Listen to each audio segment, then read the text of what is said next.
Okay, so today we're gonna dive into something that I think is really important for anyone who is interested in learning, and that is cognitive load theory, Right. CLT. Yeah. And I know our listeners are Right. very interested in this topic because it really gets down to the nuts and bolts of how we learn new things, It really does. how we process information, Yeah. um, and why sometimes we feel like we just can't get something, Right? and why sometimes we just feel like, wow, that was so easy, I just got it.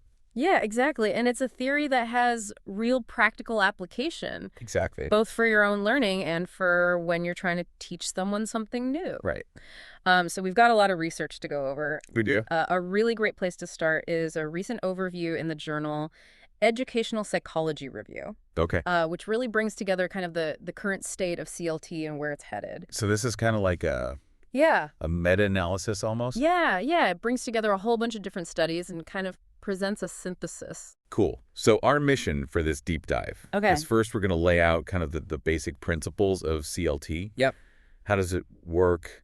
What are the parts, The mechanics. the mechanics of it? Yep. And then we're going to look at some of the ways that it's evolving, Right. and the new things that researchers are finding out about it. Absolutely.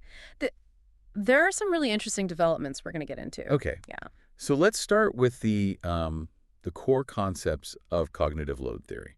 Okay. Sounds good. And I guess the place to start with that is talking about how CLT looks at memory.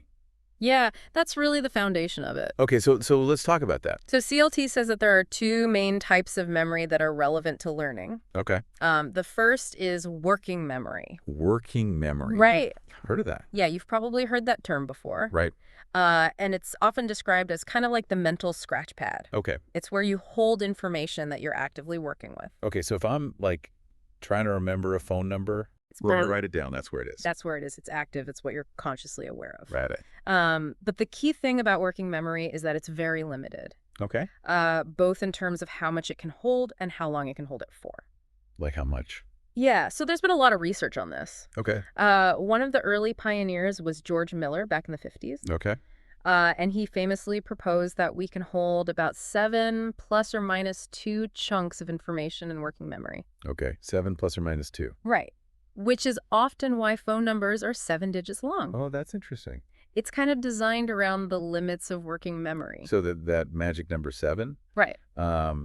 So that's capacity. That's capacity, but then there's also duration. Okay. How long can we hold it? Right. And more recent research has shown that it's probably even less than that, 7 plus or minus 2. Even less than 7. Yeah.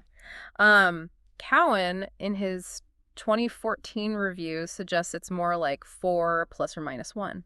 Okay, so 4 things at once. Right. Yeah, maybe 5 if you're really pushing it. Wow. Okay, that's not a lot. It's not a lot. So like I can only remember 4 things at once. Well, and only for a short period of time. Okay, how short? We're talking like 30 seconds, maybe? Oh, wow. Unless you're actively rehearsing it, Okay. like repeating the phone number over and over in your head. Got it. And another important researcher in this area is Alan Baddeley.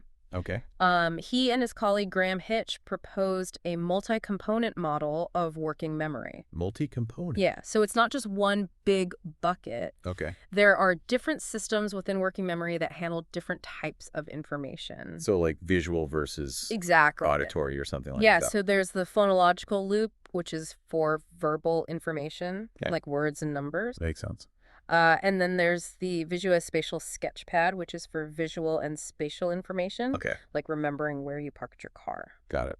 And then there's the central executive, which kind of oversees everything. So it's like the manager. Exactly. It allocates resources and decides what gets attention. So these are the parts of working memory. Right. And this is important because it means that we need to be really careful about how much information we present to learners at once. Okay. If we overload their working memory, they're not going to be able to process it effectively. It's like you were saying earlier, like the glass overflowing. Exactly. Okay. Yeah. So that's working memory in a nutshell. Okay. Very limited capacity, very short duration. Got it. Now, the other type of memory that CLT focuses on is long-term memory. Long-term memory. Right, and this is where the real learning happens. Okay. This is where we store knowledge and skills and experiences. So this is like the big warehouse. Exactly. It's vast. It's essentially unlimited in its capacity. So all of my knowledge of like history or math or... All of it, all your memories, all your experiences, it's all stored in long-term memory. That's crazy to think about. It is. It's an incredible system. It is. And the key thing about long-term memory is that it's organized. Okay. It's not just a random jumble of information. So how is it organized? Well, CLT talks about this idea of cognitive schemas. Schemas. Yeah. Have you heard of that term before? Yeah, I think so, but I'm not exactly sure what it means. So a schema is like a mental framework or a mental model. Okay. It's a way of organizing information into meaningful chunks. Okay, so like, I don't know, like a schema for a dog. Yeah, exactly. So your schema for a dog might include things like 4 legs, furry tail barks, wags its tail. Right. All those things are kind of chunked together in your mind As one thing. is one concept, the concept of a dog. You got it. And this is really important because it allows us to overcome the limitations of working memory. Okay, how so? Well, instead of having to process all those individual features of a dog separately, Right. you can just activate your schema for dog. Yeah, it's all there. And it's all there as one unit. So it's like a shortcut. Exactly. It's a way of reducing the cognitive load on working memory. That makes a lot of sense. Yeah, and this idea of schemas was actually first proposed by a psychologist named Frederick Bartlett Okay. back in the 30s. Wow. And he did some really interesting experiments where he showed how people's memories are not always accurate. Oh, really? Yeah, they tend to distort information to fit their existing schemas. So like if I have a schema for a dog Right. and I see a cat I might misremember it as a dog. because it fits my schema. Exactly, because my schema is kind of filling in the gaps. That's fascinating. Yeah, it's a really powerful demonstration of how schemas influence our thinking. It is. Another important thing about schemas is that they can be hierarchical. Hierarchical. Yeah, so you can have schemas within schemas. Okay. So, like, your schema for a dog might be part of a larger schema for mammals, Right. which is part of a larger schema for animals. Got it.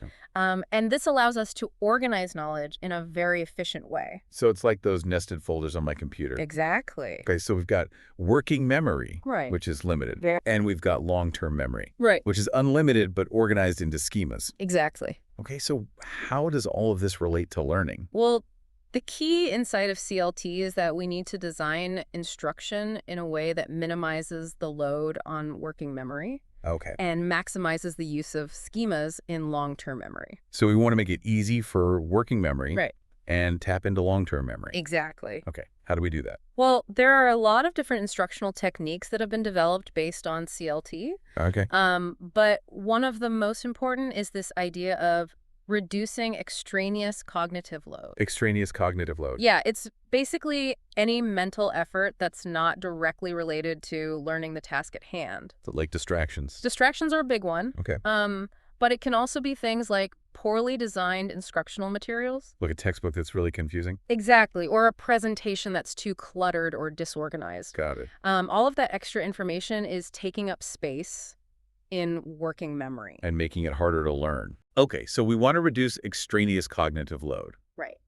What else can we do? Well, another important principle is to increase germane cognitive load. Germane cognitive load. Yeah, this is mental effort that's directly related to learning. Okay. So it's the good kind of load. So like if I'm really struggling to understand a concept, That's germane load. but it's good because it means I'm actually thinking about it. Exactly. It means you're engaging with the material, you're making connections, you're building schemas. Got it. So we want to reduce extraneous load and increase germane load. Okay. And another way to do that is to make use of worked examples. Work examples. Yeah. So instead of just giving learners a problem to solve, Yeah.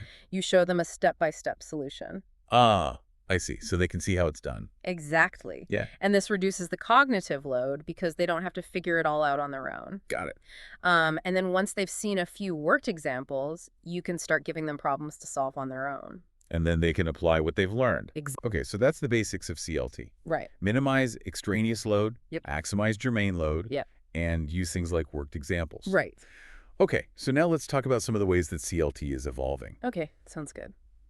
So One of the things that I found really interesting in this overview article Yeah. was that there are some new perspectives on working memory. Right. So we talked about Baddeley's multi-component model, Right. but there are other researchers who have proposed different models. Okay, so what are some of the other models? Well, one model that's gaining a lot of attention is the embedded processes model. Embedded processes. Yeah, and this was proposed by Nelson Cowan. Okay. And it's a little bit more complex than Baddeley's model. Okay. But the basic idea is that working memory is not a separate system. Okay. It's actually just a subset of long-term memory. So it's like a part of long-term memory that's activated. Exactly. Okay, that's interesting. Yeah, and this has some implications for how we think about learning. Like? Well, it suggests that the key to improving working memory is not to try to increase its capacity, Okay. but to improve the accessibility of information in long-term memory. So it's all about making those connections. Exactly. So that I can easily access what I need Right. from long-term memory. Yeah, and this is where things like retrieval practice come in. Retrieval practice. Yeah, have you heard of that? Yeah, I think so. So it's basically the idea that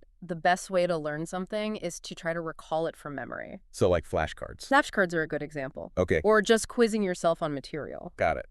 And the reason this works is because it forces you to activate those connections in long-term memory. It's like exercising those pathways. Exactly. And the more you activate those pathways, the stronger they become. So the easier it is to access the information. Right. And that's really the key to improving working memory. So it's not about cramming more stuff in. No, it's about making the stuff that's already there more accessible. Okay, that's a really important distinction. Yeah, and it has a lot of practical implications for how we learn. Right, so I shouldn't just be reading my notes over and over. No, you need to be actively trying to recall the information. Like closing the book and seeing what I can remember. Exactly. Okay, Yeah, so that's one of the ways that CLT is evolving. okay. Another really interesting development is the recognition that the physical environment can actually impact cognitive load. A physical environment. Yeah, so you know how some people can work in a really noisy coffee shop Right. and other people need absolute silence? Yeah, totally. Well, CLT suggests that that's because different environments impose different levels of cognitive load. Okay. And this is something that wasn't really considered in the early days of CLT. So how does the environment impact cognitive load? Well, one way is through distractions. Okay, that makes sense. Yeah. So if you're trying to learn something in a noisy environment, all that noise is competing for your attention. Right. And that's taking up space in working memory. Got it. But it's not just about distractions. It's also about the way that our brains process sensory information. Okay. So even if you're not consciously aware of it, your brain is constantly scanning your environment for potential threats or opportunities. So it's like on autopilot. Exactly. And this takes up cognitive resources even if you're trying to focus on something else. That's crazy. It's like your brain is always working in the background. Even when I'm not thinking about it. Exactly. And this is why some environments are more conducive to learning than others. So like a quiet library versus a busy coffee shop. Exactly. Okay, so what can we do about this? Well, the first step is just to be aware of it. Okay. So if you know that you're easily distracted by noise, you might want to find a quiet place to study. Right. And if you know that you need some background noise to focus, you might want to listen to music or white noise. Got it. And there's also some really interesting research on the impact of nature on cognitive load. Oh, really? Yeah, there's this idea of attention restoration theory. Attention restoration theory. Yeah, and it basically says that spending time in nature can help to replenish our cognitive resources. So like going for a walk in the park. Exactly, or even just looking at pictures of nature. That's amazing. It's like nature is a cognitive reset button. I love that. Yeah, so there are a lot of things we can do to optimize our environment for learning. Okay, so we've got working memory, we've got long-term memory, we've got the environment. Right. What else is there? Well, another important area of research is the impact of individual differences on cognitive load. Individual differences. Yeah, so you know how some people are just naturally better at learning than others? Yeah, I've definitely noticed that. Well, CLT suggests that that's because people have different cognitive abilities and different levels of prior knowledge. Okay, that makes sense. Yeah. So, for example, someone who has a high working memory capacity is going to be able to hold more information in their mind at once. Yeah. And someone who has a lot of prior knowledge in a particular domain is going to be able to make more connections and build schemas more easily. But it's not just about cognitive abilities and prior knowledge. Okay. There are also other individual differences that can impact cognitive load. Like what? Well, one factor that's been getting a lot of attention lately is the impact of persistent pain. Persistent pain. Yeah, so chronic pain can actually impose a significant cognitive load. Really? Yeah, it's because pain signals are competing for attention with other cognitive processes. So it's like a distraction. It is, but it's also more than that. Okay. There's some evidence that persistent pain can actually damage the brain regions that are involved in working memory. Wow, that's serious. It is, and it means that people with chronic pain may have a harder time learning new things. That's really important to know. Yeah, it's something that educators and employers need to be aware of. Definitely. And there are other individual differences that can impact cognitive load as well. Like what? Well, things like anxiety and stress, fatigue, Yeah. sleep deprivation. All of that can impact how well I can learn. Exactly, and it's all because these factors are taking up space in working memory. Got it. Yeah, so it's important to be aware of these individual differences and to try to accommodate them as much as possible. Okay. And the final piece of this expanded view of CLT is the role of long-term memory in expertise. Okay, so we talked about schemas, Right. but how do schemas relate to expertise? Well, the argument is that expertise is not just about having a lot of knowledge. Okay. It's about having that knowledge organized in a way that allows you to use it efficiently.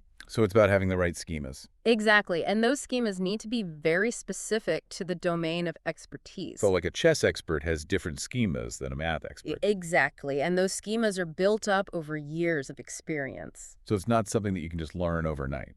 No, it takes time and effort to develop expertise. Okay, that makes sense. Yeah, and this has implications for how we think about education. How so? Well, it suggests that we need to focus on helping students develop deep domain-specific knowledge. So instead of just teaching them general skills, Right. we need to teach them the specific knowledge that they need to be successful in a particular field. Exactly, and this is supported by a lot of research on expertise.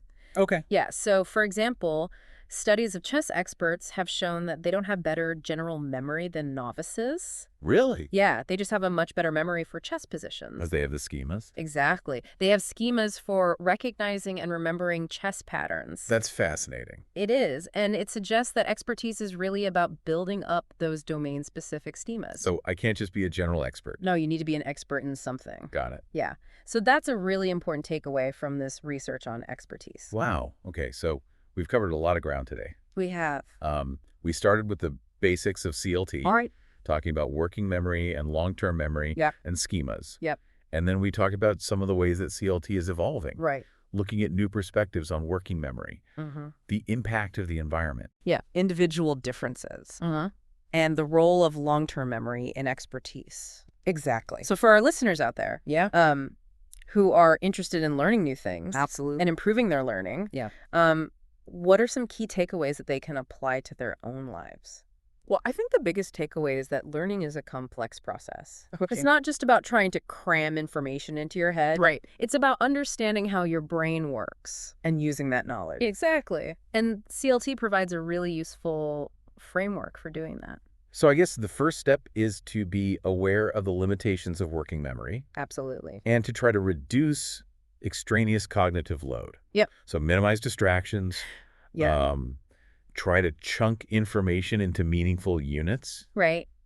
Make use of schemas. Use schemas. Yeah. Okay. What else? And then I think it's also important to think about your learning environment. Right. Find a place where you can focus. Minimize those distractions. Exactly. Yeah. And then don't forget about the importance of long-term memory. Right. So make sure you're actively recalling information. Using retrieval practice. Retrieval practice, exactly. And try to connect new information to what you already know. Building those schemas. Building those schemas, right? And over time, those schemas will become more and more complex, and you'll become more and more of an expert in whatever it is you're trying to learn. Awesome. Well, this has been a really fascinating deep dive. It has. I feel like I've learned a lot, Me too. and I hope our listeners have as well. I hope so too. Thanks for joining us, It was my pleasure. and we'll see you next time on the Deep Dive. See you then. Bye.